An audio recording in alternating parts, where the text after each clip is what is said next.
Interference होता क्या है?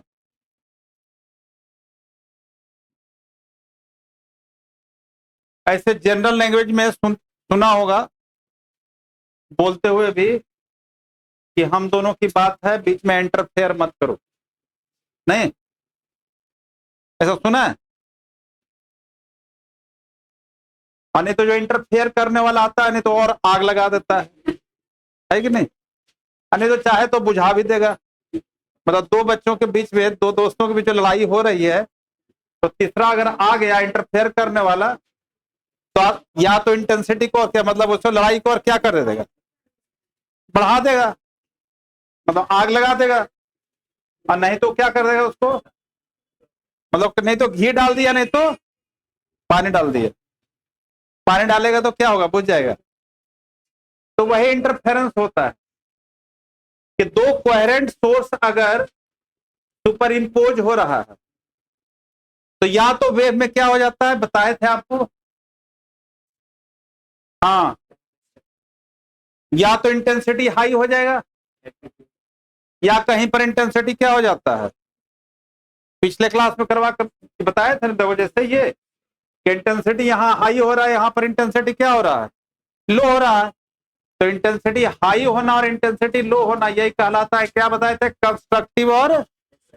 तो कंस्ट्रक्टिव और डिस्ट्रक्टिव दो तरह का इंटरफेरेंस हो गया एक तरह से। ठीक है, तो इंटरफेरेंस क्या है, देखो, द फेनोमेनन ऑफ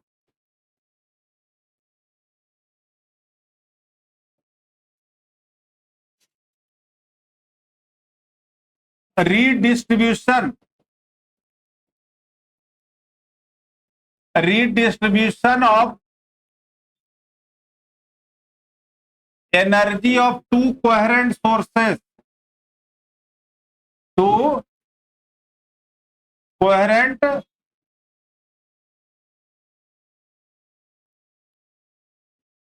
तुम बताना कोहेरेंट सोर्स क्या होता है। अरे सर, फिर मैं पूछ लिया तो अरे सर तुरंत बोल दिया। कोहेरेंट सोर्स क्या होता है, तुम बताना। कोहेरेंट सोर्स किसको कहते हैं, नहीं पता है, तुम बताना। ये मत बोल देना हम क्लास में नहीं थे। दो इंडिपेंडेंट सोर्स का, दो सोर्सेस का अगर उसका एम्पलीट्यूड सेम हो और वेवलेंथ सेम हो, एम्पलीट्यूड का दो, उसके बाद वेवलेंथ का हो, फ्रीक्वेंसी का हो। जब वेवलेंथ सेम हो तो क्या होगा, फ्रीक्वेंसी तो सेम होगा ही, और साथ साथ क्या होना चाहिए, कांस्टेंट फेज डिफरेंस। तीन कंडीशन होना चाहिए, क्या क्या, एम्पलीट्यूड और वेवलेंथ और phase difference, constant phase difference होना चाहिए। अगर तीन कंडीशन को सेटिस्फाई करता है तो दोनों सोर्स को क्या कहते हैं, तो वही कहता है कि तो इंटरफेरेंस होने के लिए कंपलसरी हो गया, क्या हो गया, द फेनोमेनन और redistribution of energy to coherent sources. ठीक है, विच कॉजेज, अगर ड्यू टू सुपर इम्पोजिशन, उसके बाद due to super imposition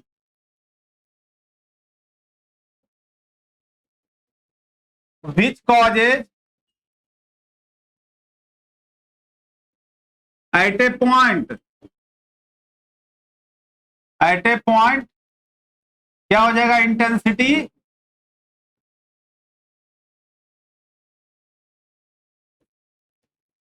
becomes maximum, at a point intensity becomes maximum, उसको कहते हैं कॉल्ड क्या,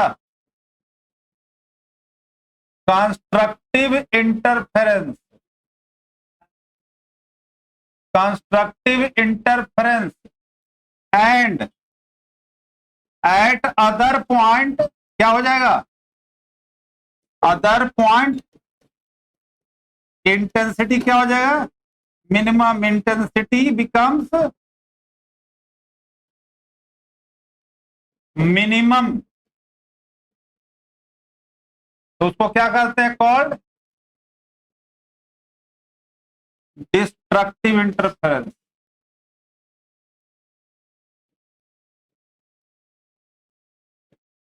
क्लियर? दो कोहेरेंट सोर्सेज का सुपर इम्पोजिशन होने के बाद उसका रिजल्ट आता है, कहीं पर इंटेंसिटी हाई हो जाता है, और बता दिया कि कहां पर होगा, जहां पर क्रेस्ट क्रेस्ट से सुपर इम्पोज होता है या ट्रफ ट्रफ से सुपर इम्पोज होगा।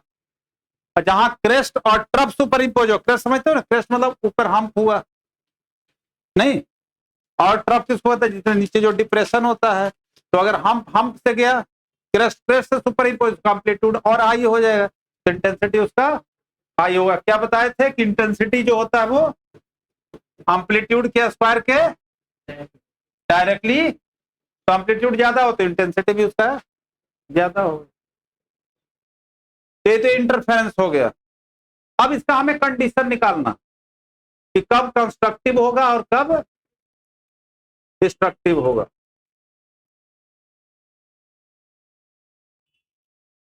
तो कंडीशन फॉर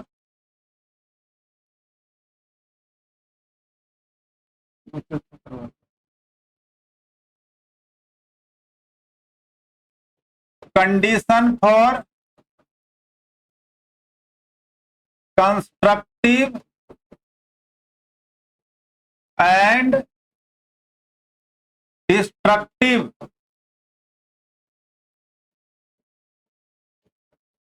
इंटर, अच्छा इसी को कहते हैं condition for maxima and minima. एक ही बात है, क्या क्या चीज, कंडीशन फॉर मैक्सिमा मतलब कंस्ट्रक्टिव इंटेंसिटी हाई हुआ, और मिनिमा मतलब जहां इंटेंसिटी लो हो गया। देखो प्योर मैथमेटिक्स सब है, देखना, late to coherent sources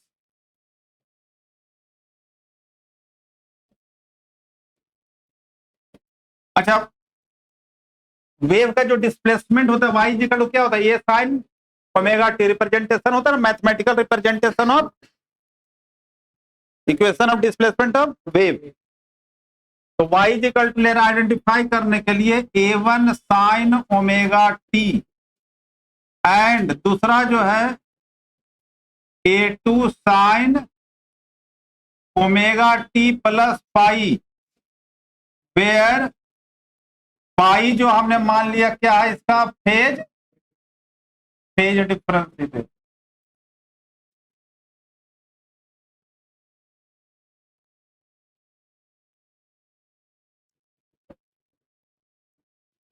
using superposition principal,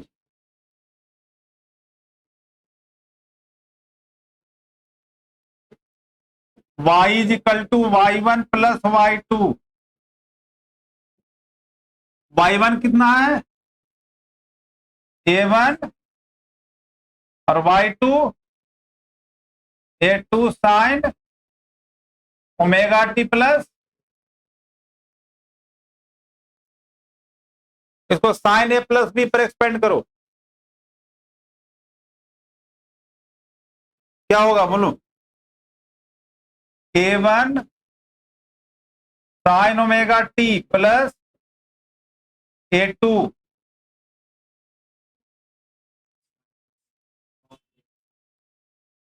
sign A plus B का फॉर्मूला पता है ना, sign A cos B plus cos A sign, यही होता है formula. Sign A plus B का फॉर्मूला क्या होता है, sign A cos B plus cos A sine B, यही होता है ना। ए की जगह है ओमेगा टी, अब बी के जगह पर क्या है पाई।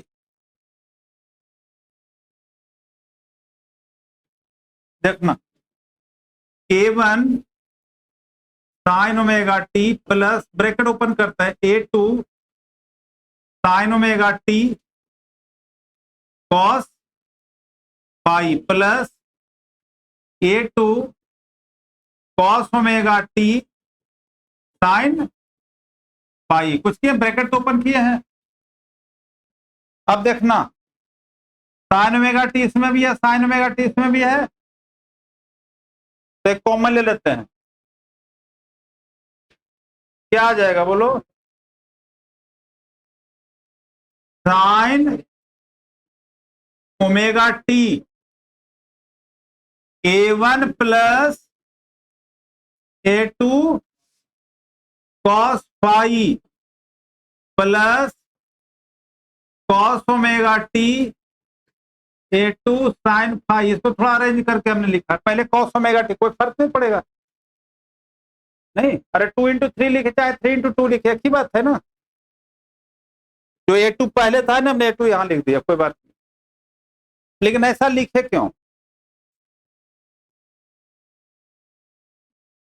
सुपरपोजिशन प्रिंसिपल क्या जानते हैं कि दो वेव का अगर सुपर इंपोजिशन होता है तो एक नया वेव बनता है, नहीं नहीं बताए थे? जैसे एक वेव ये हुआ सुपर इंपोज, इसके ऊपर दूसरा वेव सुपर इंपोज हुआ, तो इसके ऊपर एक नया वेव बनेगा ना, ये वाला न्यू वेव। तो ये दो वेव का सुपर इंपोजिशन हुआ तो एक नया वेव रिजल्ट आएगा ना इसका। तो ये जो इक्वेशन आया है आपको साइन, ये वाला इक्वेशन आना तो चाहिए, वेव का इक्वेशन कौन सा, ये इस फॉर्म में आना चाहिए। इस फॉर्म में इसको लाने के लिए क्या करते हैं देखना,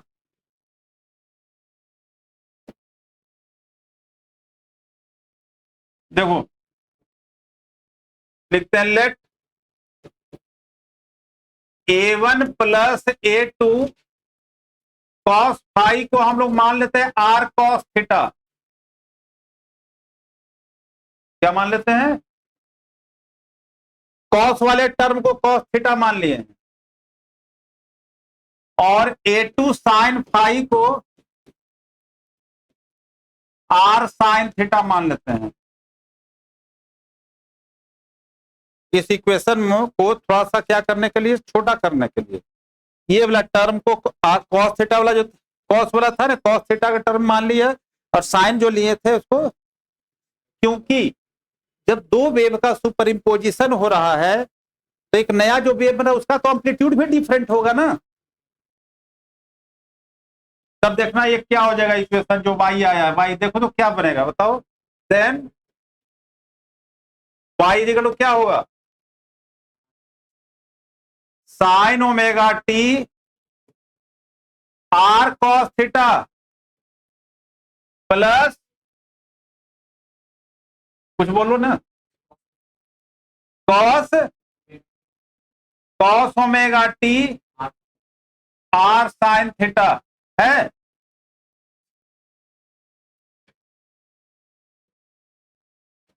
R दोनों में कॉमन हो गया, क्या बचेगा देखना, क्या अंदर आ जाएगा, sign omega T cos theta plus cos omega T sine theta.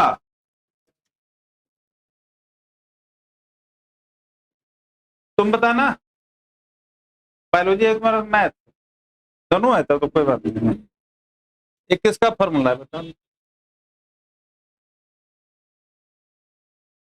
हाँ जो देखो यहां पर लाए थे, तो यहां जो एक्सपेंड हमने किया था ना, साइन ए प्लस बी को एक्सपेंड जो किया था, अब इसको रिवर्स में आ गया, क्या आ गया, sign A cos B cos A, किसका फॉर्मूला हुआ ये,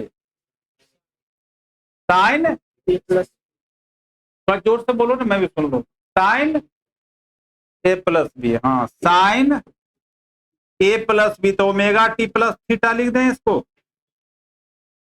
देखो ये आया, this is the equation of new wave, this is equation of new मतलब रिजल्टेंट वेव, और उसका आर क्या है, रिजल्टेंट एम्पलीट्यूड हो गया।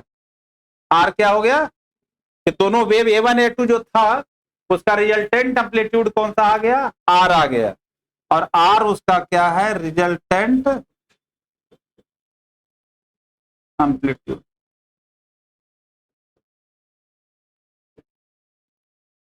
नया वेव बन गया सुपर इंपोजिशन होने के बाद, तो क्या बताया, सुपर इंपोजिशन होने के बाद नया वेव बना, या तो कंस्ट्रक्टिव बनाएगा या तो वेव से अब क्या में कन्वर्ट करना, इंटेंसिटी में। हाँ क्या चल रहा है?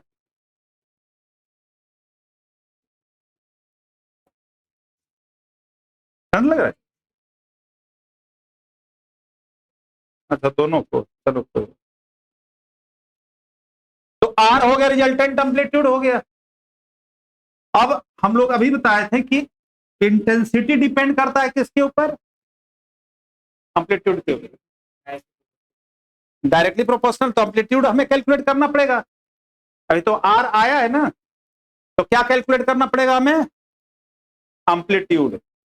तो एम्पलीट्यूड का कैलकुलेट करने के लिए क्या करते हैं, देखना इधर। इस इक्वेशन को ले लो इक्वेशन फर्स्ट, इसको ले लो इक्वेशन फर्स्ट, इसको ले लो इक्वेशन सेकंड। इसको इक्वेशन फर्स्ट मान लो, इसको इक्वेशन, ठीक है।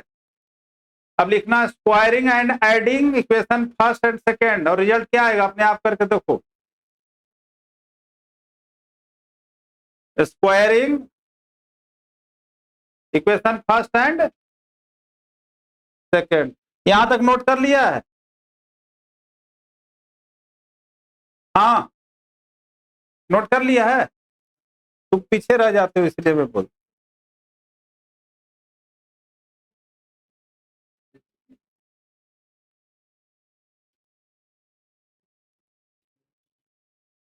हाँ क्या बोले? Squaring and adding equation first and equation second. देखो इक्वेशन फर्स्ट क्या है?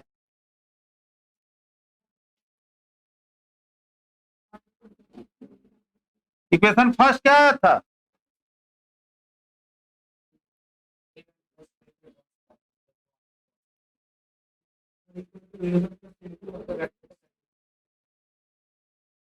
तुमने इक्वेशन फर्स्ट कहाँ माना किसको? हाँ क्या आया था देखना, A1 plus A2 cos phi था ना, कॉस फाई का स्क्वायर। दूसरा इक्वेशन क्या आया देखो, तो A2 हमने स्मॉल लिया था भाई, चलो कोई बात नहीं। अच्छा ये ले लिया बड़ा, कोई बात नहीं, उससे क्या फर्क पड़ता है। A1 प्लस A2, और ये हो गया क्या चीज, A2 square sine square phi, यही है ना, is equal to R square cos square क्या थीटा। उधर थीटा फाई में कंफ्यूज मत हो, plus R square sine square. देखना A1 square plus A2 square cos square phi plus 2A1 A2 cos phi. आया समझ में क्या लिखे? अरे इसको ए प्लस बी के प्योर मैथमेटिक्स है, यहाँ पर ए प्लस बी का होल स्क्वायर को एक्सपेंड कर दिए, अब प्लस यहाँ पर A2 square sine square pi, और यहाँ आर स्क्वायर कॉमन ले लिए तो क्या हो गया, कॉस स्क्वायर थीटा प्लस, तो cos square theta plus sine square theta 1 हो गया। इधर आके आपको क्या रह गया, आर स्क्वायर ओनली।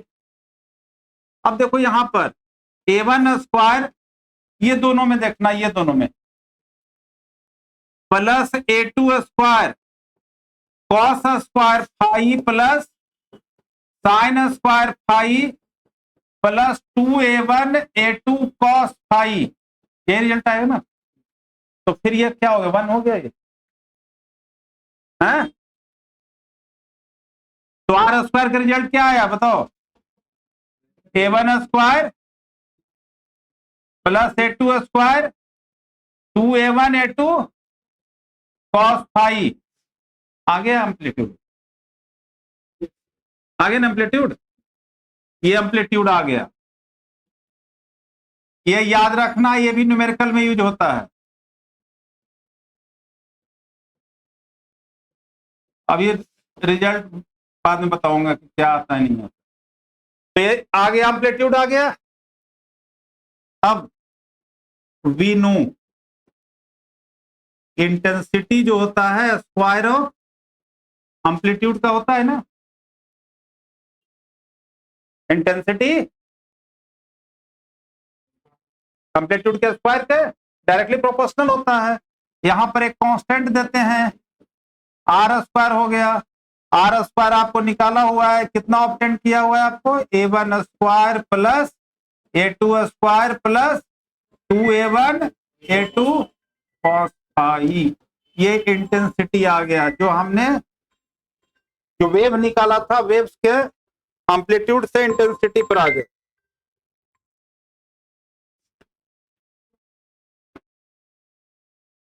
आ गया इंटेंसिटी। क्या क्या बोलो बोलो बोलो।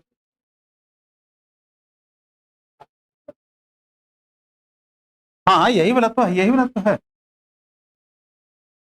यही बोला तो है। ये जो बता रहे हैं ना कि इंटेंसिटी जो होता है, इंटेंसिटी होता है एम्पलीट्यूड के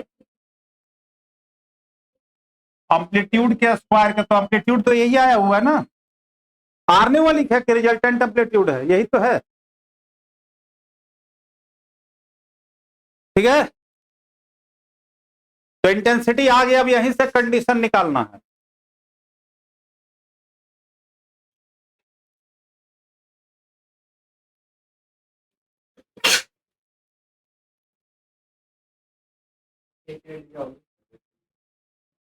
चिंता मत करो ना, बता रहे हैं सब बता रहे हैं। चले आगे।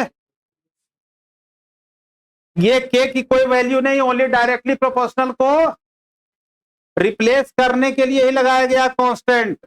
इस कांस्टेंट के कोई वैल्यू नहीं, आगे चल के कट जाएगा। अब देखो, तो हमें तो कंडीशन निकालना है मैक्सिमा। और अब लिखो कंडीशन फॉर, या ऐसे डायरेक्टली मत लिखो, इंटेंसिटी तो आ गया ना, लिखो आई विल बी मैक्सिमम। कब होगा आई विल बी मैक्सिमम, मतलब इंटेंसिटी, आई मतलब इंटेंसिटी मैक्सिमम कब होगा। दोनों वेव का तो एम्पलीट्यूड जो वेव है उसको तो चेंज नहीं कर सकते आप, फेज ही ना टाइम टू टाइम चेंज होता रहेगा। टाइम के साथ क्या चीज में चेंज आएगा, फेज में। फेज क्या है, एंगल है ना, एंगुलर पोजीशन में चेंज होना। जिस समय कहता है व्हेन कॉस फाई की वैल्यू होगी मैक्सिमम। आई मैक्सिमम कब होगा, जब कॉस फाई की वैल्यू क्या होगा। तो कॉस फाई की मैक्सिमम वैल्यू क्या होती है, 1। तो कॉस फाई की मैक्सिमम वैल्यू हो गया, तो 1 कब कब आता है कॉस में, 0 पाई के मल्टीपल में। तो 2 पाई भी, 3 पाई भी, 4 पाई सब होगा।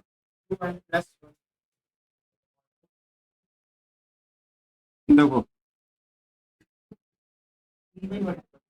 हाँ, कॉस में चलता है, जो कॉस यहां पर 1 होता है, यहां -1 होता है। पता है नहीं, ये 0 डिग्री है, ये π/2 हो गया, और ये पाई, अब फिर कितना हो जाएगा 2 पाई, फिर चेंज करेगा। तो कब कब होगा बताओ, 1 कब कब होगा, 0 पर, 2 पाई, 4 पाई, 6 पाई, मतलब इवन पाई। क्या, तो पाई को हमने लिख दिया, इसको लिख देते हैं 2n pi, where n is equal to हो गया 0 1 2 3 एंड सो ऑन। इसी को कहते हैं, फिर ये बार बार यूज आएगा पूरे चैप्टर में, phase difference for constructive. Constructive के लिए फेज डिफरेंस क्या होता है, बार बार यूज आएगा। क्या होता है कंस्ट्रक्टिव के लिए फेज डिफरेंस, 2n पाई, याद रखना। ये बार बार यूज आएगा, न्यूमेरिकल में भी यूज आएगा, आगे YDSC पढ़ेंगे उसमें भी यूज आएगा। Second, path difference. Path difference formula क्या होता है? Lambda by 2 pi into phi. तो कितना होगा? लेमडा बाई 2 पाई, फाई कितना आया? 2n पाई। तब क्या हुआ यहां से देखो, 2 पाई कट गया तो क्या बच गया? पाथ डिफरेंस क्या? n lambda. फेज डिफरेंस हो गया एक कंडीशन कंस्ट्रक्टिव होने के लिए, फेज डिफरेंस, दूसरा पाथ डिफरेंस। और आई मैक्स कितना आ गया देखना, I max, I max, I equal to क्या आया था फॉर्मूला देखो, के A1 square plus A2 square plus 2A1 A2 cos phi के 1 आएगा। तो कितना हो गया? आई मैक्स जो आ गया, आई मैक्स के A1 प्लस A2 का होल स्क्वायर। ये तीन चीजें लर्न करना है।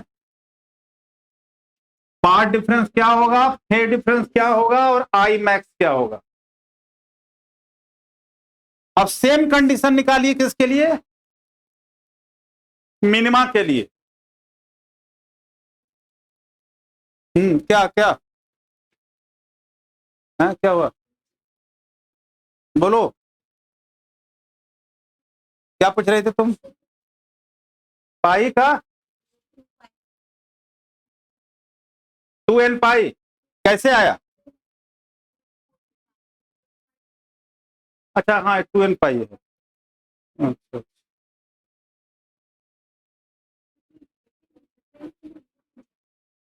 आगे चलें। कुछ भी पूछो, हमसे पूछो, किस मुझे देते हो?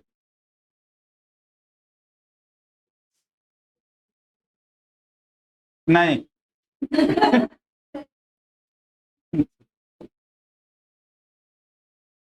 चलो स्टार्ट करो, अपने आप करो। आई will B max, I will be minimum.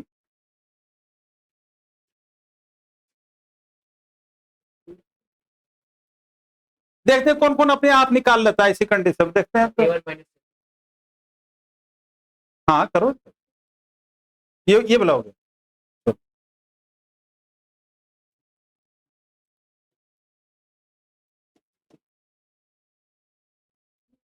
I will be minimum, minimum मतलब डिस्ट्रक्टिव हो गया। मिनिमम मतलब कब? व्हेन कॉस फाई की वैल्यू, क्योंकि कॉस की वैल्यू +1 और माइनस, +1 हो गया मैक्सिमम और -1 मिनिमम। तब बताओ, सॉरी क्या बताया, जिस समय कॉस फाई की वैल्यू क्या हो जाएगी? मिनिमम हो जाएगी। तो कॉस फाई की मिनिमम वैल्यू कितना बताए? -1। तो -1 कब कब होगा? -1 कब कब होगा बताना। -1 कब कब होगा? हाँ ऑड में, ऑड पाई में आएगा। तो कब क्या होगा बोलो? पाई, 3 पाई, 5 पाई, 7 पाई, यही होगा ना। तो कैसे उसको बनाते हैं? 2n+1 pi, where n is equal to 0, 1, 2, 3 and so on. तो ये हो गया, फेज आ गया। ये किसका फेज डिफरेंस आ गया? This is the phase difference of destructive का। कंस्ट्रक्टिव का फेज डिफरेंस कितना था तुम बताना? कंस्ट्रक्टिव का फेज डिफरेंस क्या था?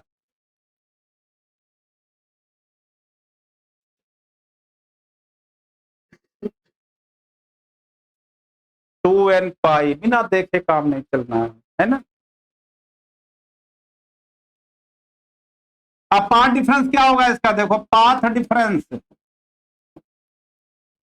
पाथ डिफरेंस का formula 2 pi into phi, lambda by 2 pi into phi. तो लेमडा बाई 2 पाई और फाई कितना है?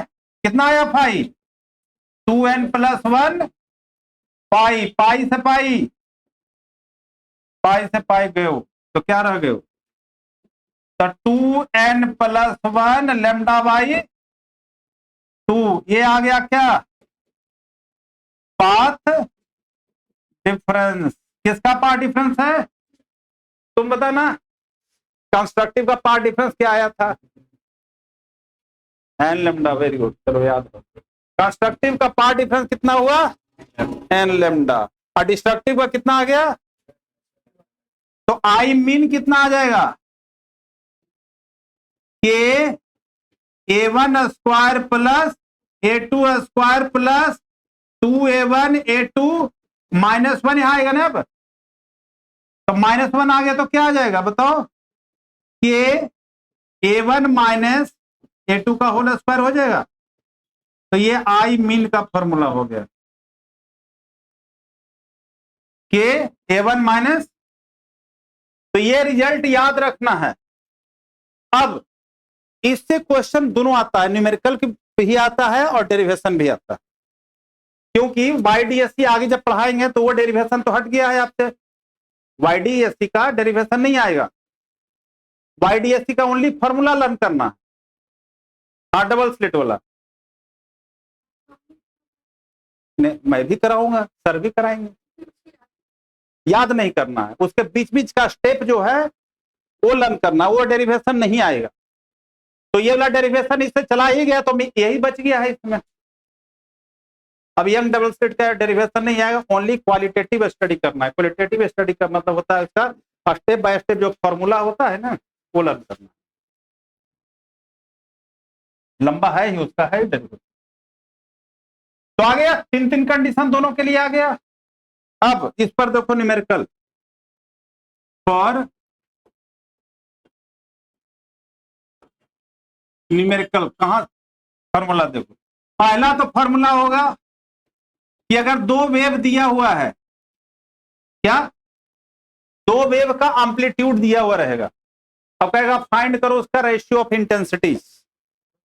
रेशियो ऑफ इंटेंसिटीज, हाँ यही है YDSC। तो ये क्या हो जाएगा? A1/A2 का होल स्क्वायर। A1 और A2 क्या है? दोनों वेव का एम्पलीट्यूड है। अभी तो बताए थे आई होता है ना डायरेक्टली प्रोपोर्शनल टू एम्पलीट्यूड। तो पहले का हो गया I1 = K A1 स्क्वायर, दूसरे का हो जाए I2 = K मतलब कांस्टेंट, A2 स्क्वायर। दोनों का रेशियो निकालेंगे तो कट जाएगा के। तो क्या हो गया? I1/I2 A1/A2 का होल स्क्वायर। पहला फॉर्मूला ये आएगा। इसमें क्या रहेगा? ये जो फॉर्मूला वही यूटिलाइज होगा जहां पर वेव के सुपर इंपोज होने से पहले का है, कि दो वेव दिया हुआ है, दोनों वेव का एम्पलीट्यूड फाइंड करो रेशियो ऑफ इंटेंसिटी। अब आफ्टर सुपर इंपोजिशन, जब सुपर इंपोज हुआ तो मैक्सिमा और मिनिमा बना। तो दूसरा फॉर्मूला आ गया I max by I min = A1 + A2 upon A1 - A2 का होल स्क्वायर होगा ओवरऑल। अभी तो रिजल्ट निकाले थे। I max = क्या? K A1 + A2 का होल स्क्वायर। और I2 जो I min आया था वो क्या था? K A1 - A2 का होल स्क्वायर। तो रेशियो निकाले तो K क्या हो गया? कट गया। तुम्हारा कंफ्यूजन दूर हुआ।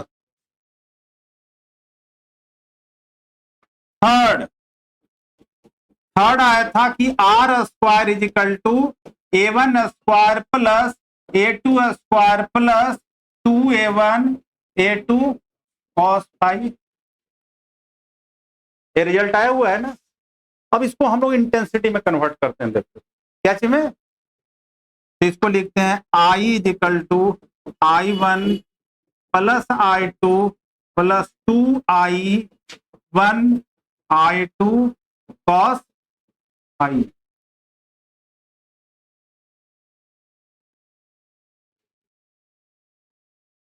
ये तुम्हें समझ में आया कैसे लिखे?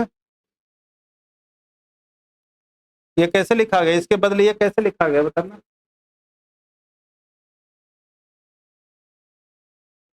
अच्छा ये, हाँ ठीक है। A1 स्क्वायर की जगह A2 स्क्वायर की जगह, तो A1 की जगह ये क्यों लिख दिया गया? तुमसे पूछ रहा हूँ। हाँ, रूट कट गया। अरे इधर का इधर रूट आ गया, इधर का स्क्वायर इधर रूट आ गया, नहीं तो ये। अब इसमें अगर कहता है कि दोनों वेव जो है कोहेरेंट है और coherent having the same intensity I1 I2 intensity same है, मान लिया दोनों वेव की इंटेंसिटी I0 है जो न्यूमेरिकल में रहेगा दिया हुआ, तब क्या हो गया I is equal to I0 plus 2 under root I0 cos phi होगा ना, दोनों की इंटेंसिटी सेम है, I0 और I1 और I2 की जगह I0 लिख लिए हैं, तो क्या हो गया ये I is equal to 2I0 plus 2I0 cos phi होगा, अंदर I0 स्क्वायर होता ना, तो I0 स्क्वायर का रूट क्या हो गया I0 ही हो गया, तो इसको हम लिखते हैं, देखना 2I0 कॉमन ले लिए, 1 प्लस cos फाई, क्लियर। तो ये भी फॉर्मूला हम लोग या ऐसे लिखेंगे या इसी को लिख देंगे ऐसे, देखना 2I0 2 cos स्क्वायर 5/2 लिख सकते हैं, 1 प्लस cos थीटा का फॉर्मूला क्या होता है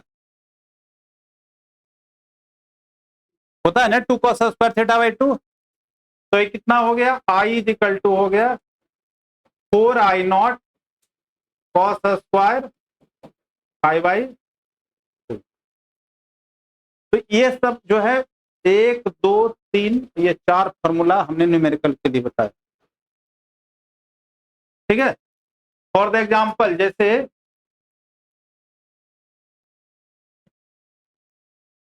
इसके एनसीईआरटी किसी के पास है, किसी के पास है, नहीं तो यहां से निकाल देते हैं, है एनसीईआरटी, अच्छा वो क्वेश्चन पढ़वाना तो नहीं है तुम्हारे पास है, हाँ तो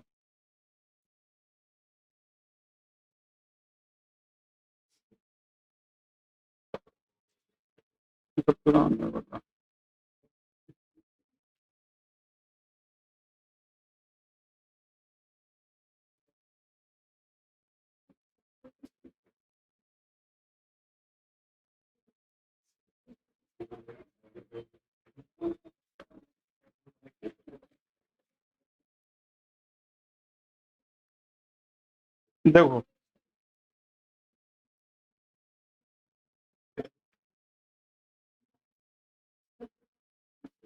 क्या हो, लिखो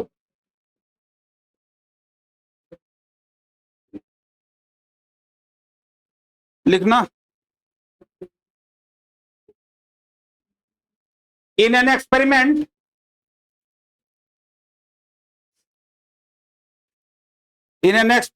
यूजिंग द मोनोक्रोमेटिक लाइट, कौन सा लाइट है, अच्छा मोनोक्रोमेटिक किसको बोलते हैं, सिंगल वेवलेंथ लाइट को, सिंगल वेवलेंथ लाइट को क्या बोलते हैं, monochromatic light of wavelength lambda, monochromatic light of wavelength कितना है lambda, comma the intensity of light at A point, intensity of light at a point on the screen where path difference is lambda, path difference भी lambda है, where path difference is comma is k unit, is k unit, full stop, what is the intensity of light, what is the intensity of light at a point where path difference is lambda by 3, where path difference is lambda by 3 है,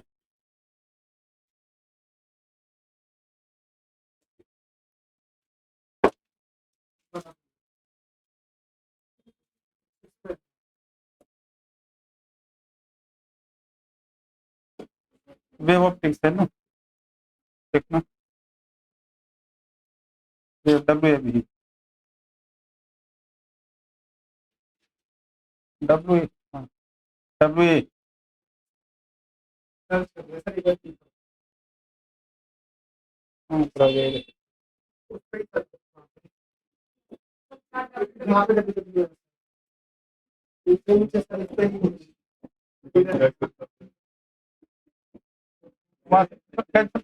यहाँ से हाँ wave लिखो W A B E V wave optics, देखो ना wave optics तभी आएगा, optics देखो ना वेव, हाँ क्लास 12 ठीक है, wave optics class NCERT chapter wave optics, NCERT wave optics, chapter 12 part 2 हो गया ना, 2 दूसरा पार्ट में।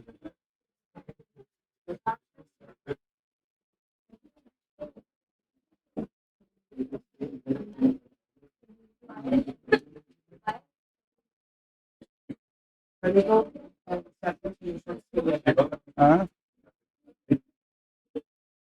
चलो सब करते हैं।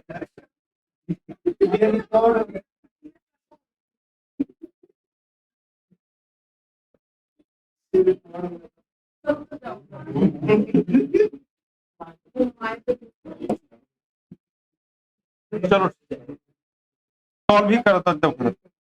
तो क्वेश्चन क्या कहता है, पढ़ो क्वेश्चन क्या है, इंटेंसिटी निकालना है ना। अभी इंटेंसिटी का फॉर्मूला क्या बताए थे, आई इज इक्वल टू क्या था, 2 आई नॉट 1 प्लस, ध्यान देना इंटेंसिटी फेज डिफरेंस पर डिपेंड करता है। इंटेंसिटी फॉर्मूला आया हुआ है ना, मोनोक्रोमेटिक तो दिया हुआ है, मोनो मतलब क्या हुआ, wavelength sample, 2 I naught 1 plus cos phi है, लेकिन आपको दिया हुआ क्या चाहिए, क्वेश्चन में पढ़ो क्या दिया हुआ, वेवलेंथ दिया हुआ है और क्या दिया हुआ है, फेज कहां दिया हुआ है, पाथ डिफरेंस दिया हुआ है, क्या दिया हुआ है, तो पाथ डिफरेंस से निकालो फेज डिफरेंस फार्मूला। कैसे, पाथ डिफरेंस का फार्मूला क्या होता है, पाथ डिफरेंस का देखो बीच में यूज किए थे, पाथ डिफरेंस फार्मूला है lambda by 2 pi into pi. अब पाथ डिफरेंस कितना दिया हुआ है, लैम्डा, तो lambda upon 2 pi into pi, lambda से लैम्डा कैंसिल हो गया, पाई कितना हो गया, 2 पाई आ गया, तो इंटेंसिटी कितना आ गया, देखो आई इज इक्वल टू कितना आया, 2 आई नॉट 1 प्लस कॉस 2 पाई। इसलिए ध्यान देना, पाथ डिफरेंस दिया हुआ रहेगा तो उसे पहले निकालना पड़ेगा आपको फेज डिफरेंस। इंटेंसिटी फाइंड करने के लिए इंटेंसिटी में फॉर्मूला आता है फाई का, कॉस 2 पाई कितना होगा बोलो, आ रहा हूं पहले, उससे पहले ऊपर पढ़ो, लास्ट में मत पढ़ो, थोड़ा और ऊपर चलो, और ऊपर चलो। 2 पार्ट है क्वेश्चन का, आगे समझ में, ये पहला पार्ट अभी कर रहा हूं। तो कितना हो गया, I is equal to 2 I naught 1 plus cos 2 pi की वैल्यू बताओ, कॉस 2 पाई की वैल्यू कितना, 1, तो कितना हो गया,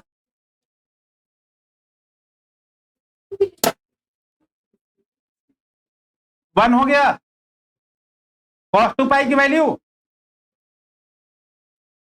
1, तो कितना आ गया, आई इज इक्वल टू कितना हो गया, 4 आई नॉट आ गया, आई इज इक्वल टू, और वहां पर इंटेंसिटी कितना दिया हुआ है, क्वेश्चन पढ़ो, के यूनिट, क्या दिया हुआ इंटेंसिटी, तो आई की जगह के लिखो, K is equal to 4 I naught आ गया, मतलब आई नॉट जो आ गया आपका के बाई 4, ये पार्ट 1 हुआ। अब सेकेंड पार्ट में पढ़ो, अब क्या कह रहा है, इफ अब तो पढ़ो तुम। हाँ, अब अगर हो जाए पाथ डिफरेंस, अब जो है पाथ डिफरेंस है λ/3। अब पाथ डिफरेंस का फॉर्मूला क्या बताया यहां पर एग्जैक्ट?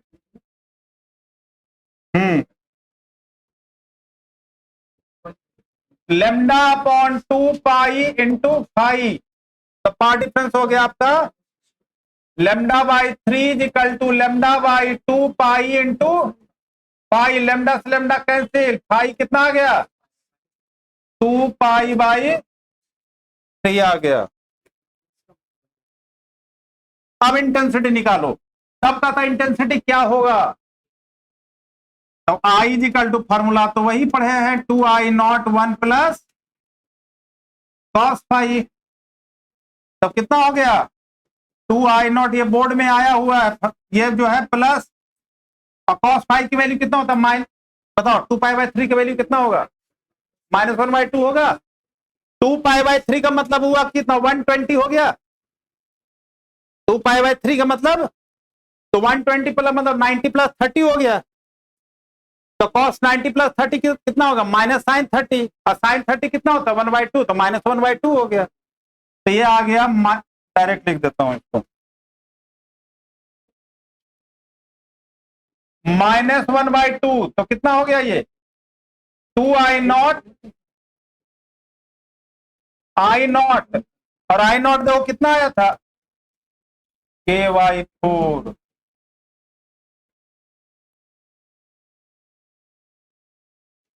इस तरह से क्वेश्चन बहुत इंपॉर्टेंट होता, हो सकता है कभी कहे पाथ डिफरेंस λ/3 है, कभी कहेगा पाथ डिफरेंस λ/4 है, और उसका इंटेंसिटी निकालो कि जब पाथ डिफरेंस इतना हो जाए तो बताओ इंटेंसिटी कितना होगा।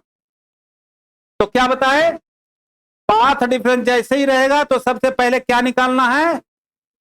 फेज डिफरेंस निकालना है, क्योंकि इंटेंसिटी डिपेंड कर रहा है किस पर? फेज पर डिपेंड कर रहा है। Clear?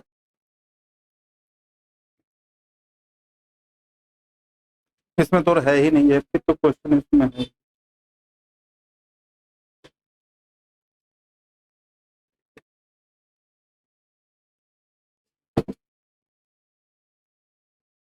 Eleven,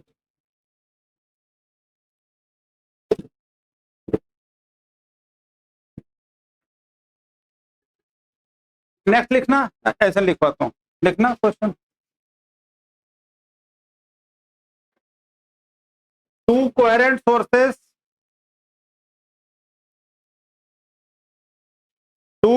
sources, having amplitude, an amplitude 9:25. Two coherent sources having amplitude 9:. Find the 9:25. Find the ratio of maxima and minima.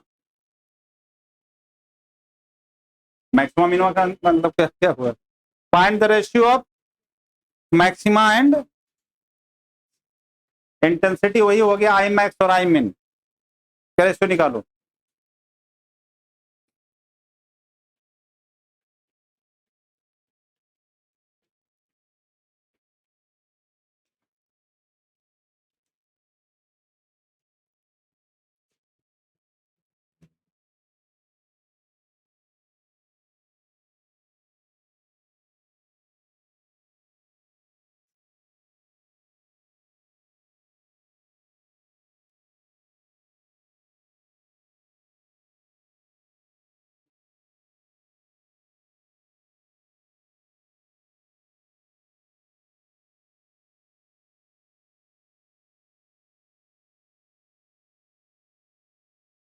हाँ, ये क्या दिया हुआ है? एम्पलीट्यूड के रेशियो है। A1/A2 दिया हुआ है, तो आई मैक्स और आई मिन निकालना है, तो कितना होगा?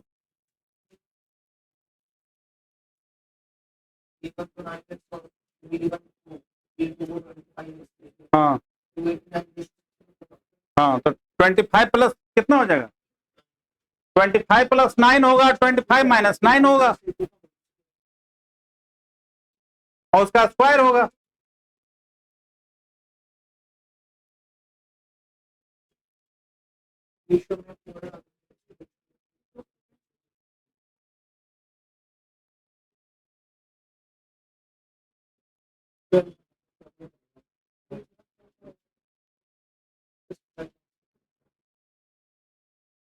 अरे 25 प्लस 9 36 कैसे हो गया?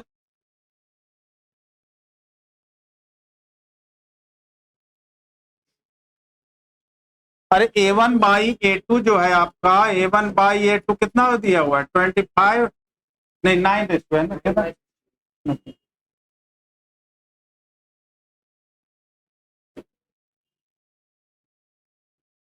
9/25 है ना।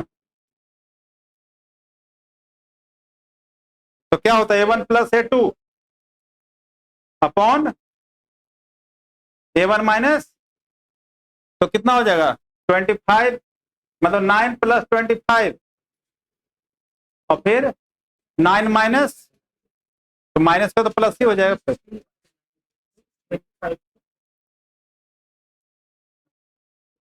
उसी पर कर लो ना, जो लिखा है उसी पर कर लो, उसमें क्या फर्क पड़ता है?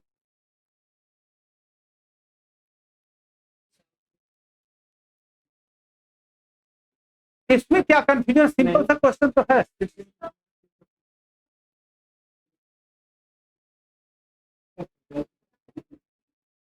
हाँ आई मैक्स आई मीन ठीक तो है।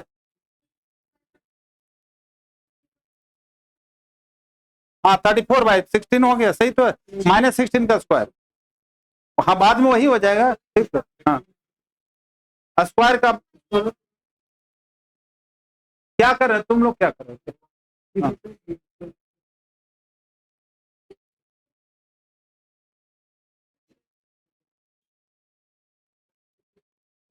ठीक है, तो इस पर जो है, इस पर से क्वेश्चन आपको करना था। मैंने रे ऑप्टिक्स का कुछ क्वेश्चन भेजा था, किया सब? देखा ही नहीं होगा सर। रे ऑप्टिक्स का कुछ क्वेश्चन मैंने भेजा था, देखिए तुमने, देखा है आपने? नहीं, टाइम ही नहीं मिला, दिवाली मना रहा था, है कि नहीं? हाँ नहीं भाई, रे ऑप्टिक्स का क्वेश्चन होगा, रे ऑप्टिक्स का क्वेश्चन देखो। नहीं कैसे हो? हाँ रे ऑप्टिक्स कम से कम इतना क्वेश्चन कर लो, बहुत है।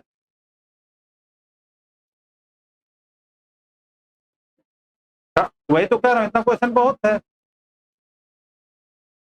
उनके आंसर, आंसर करके लाओ, जो नहीं होता मैं बताऊंगा, पहले करो तो। क्या करिए किया था? अच्छा चलो वेव ऑप्टिक्स कंप्लीट करने दो, वेव ऑप्टिक्स कंप्लीट करने के बाद उस क्वेश्चन को सबको डिस्कस करेंगे। नेक्स्ट क्लास में आईडीएससी पढ़ेंगे। तो ठीक है।